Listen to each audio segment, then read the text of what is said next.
ఇటువంటి ఏలూరు జిల్లా నూజివీడులో ఐన్యూస్ 2026 క్యాలెండర్ ఆవిష్కరణ ఘనంగా జరిగింది.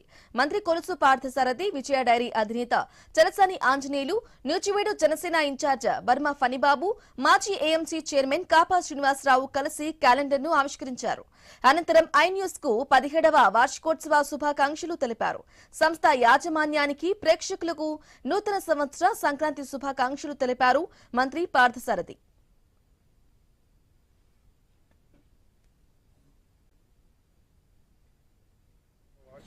సందర్భంగా యాజమాన్యానికి, సిబ్బందికి అందరికీ కూడా శుభాకాంక్షలు తెలియజేస్తా ఉన్నాను. భవిష్యత్తులో నిజాన్ని నిర్భయంగా ప్రజల వద్దకి, ప్రజల సమస్యల్ని ప్రభుత్వం వద్దకి ఎఫెక్టివ్గా తీసుకెళ్లి ప్రజాస్వామ్యం బలోపేతమయ్యే విధంగా పనిచేయాలని చెప్పేసి ఆకాంక్షిస్తూ మరొకసారి శుభాకాంక్షలు తెలియజేస్తాను. 17వ కేంద్ర ప్రభుత్వం రాష్ట్ర